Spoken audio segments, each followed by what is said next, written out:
যে নারীকে আল্লাহ ভালোবাসেন ওই নারীকে 3টি স্বপ্ন বেশি বেশি দেখান।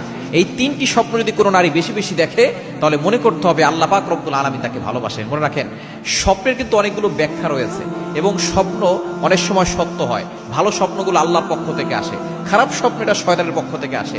আর এটা হচ্ছে ইচ্ছা স্বপ্ন, আপনি সারাদিন যেটা চিন্তা করেন সেটাই আপনি স্বপ্ন দেখেন, তবে স্বপ্ন ভালো স্বপ্ন এটা আল্লাহর পক্ষ থেকে আসে। কিছু কিছু স্বপ্নের ব্যাখ্যা ভালো হয়। এজন্য যদি কোনো নারী 3টা স্বপ্ন দেখে তাহলে বুঝতে হবে আল্লাহ তাআলা তাকে ভালোবাসেন। নাম্বার 1, 1 নাম্বার হচ্ছে যদি কোনো নারী স্বপ্ন দেখে যে সে কাবা ঘর তাওয়াফ করছে, কাবা ঘরের পাশে আল্লাহর কাছে দোয়া করছে, এই কোনো নারী যদি এই স্বপ্ন দেখে তাহলে মনে করতে হবে যে আল্লাহ পাক রব্বুল আলামিন তাকে ভালোবাসেন এবং তার আশাগুলো অতি দ্রুত আল্লাহ তাআলা পূরণ করে দিবেন।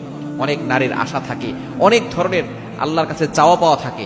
যদি কোনো নারী কাবা শরীফ স্বপ্ন দেখে তাহলে তার এর ব্যাখ্যা হচ্ছে আল্লাহ তাআলা তার এই যে স্বপ্নগুলো আছে তার ভিতরের সকল আকাঙ্ক্ষাগুলো আল্লাহ তাআলা পূরণ করে দেবেন অতি দ্রুত।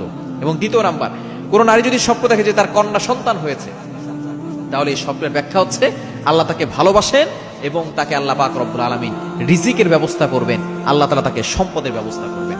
কন্যা সন্তান রহমত, কন্যা সন্তান হচ্ছে নিয়ামত। কিন্তু দুঃখজনক হলেও সত্য, অনেকের কন্যা সন্তান হলে রাগান্বিত হয়ে যায়। কন্যা সন্তান হলে চেহারার দিকে তাকানো যায় না, এটা কিন্তু ম্যাক্সিমাম মেয়েরা করে।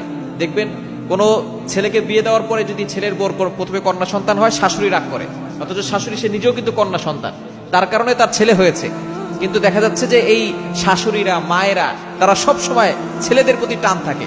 নিজের মেয়েরও যদি মেয়ে হয় তখন দেখা যাচ্ছে যে তারা রাগ হয়ে যায়, তারা বলে যে তোমার একটা ছেলে হইলে ভালো হইতো। খবরদার, এই ধরনের কখনো বলা যাবে না, কারণ ছেলেও আল্লাহর পক্ষ থেকে আসে, মেয়েও আল্লাহর পক্ষ থেকে আসে। এই জন্য কারো কন্যা সন্তান স্বপ্ন যদি কেউ দেখে তাহলে তার রিজিক আল্লাহ তাআলা বাড়িয়ে দিবেন। এবং 3 নাম্বার হচ্ছে কেউ যদি দেখে কোনো ফলের গাছ সে বপন করেছে, সাথে সাথে সেটা গাছ বড় হয়ে গেছে, ফুল হয়েছে, ফল হয়েছে, ফল নিয়ে সে বাড়িতে যাচ্ছে, এরকম যদি দেখে তাহলে আল্লাহ পাক রব্বুল আলামিন তার জীবনটাকে সার্থক করবেন এবং আল্লাহ পাক রব্বুল আলামিন তার জীবনের সকল বিপদ দূর করে দিয়ে আল্লাহ পাক রব্বুল আলামিন তার জীবনের সুফল দিয়ে দিবেন।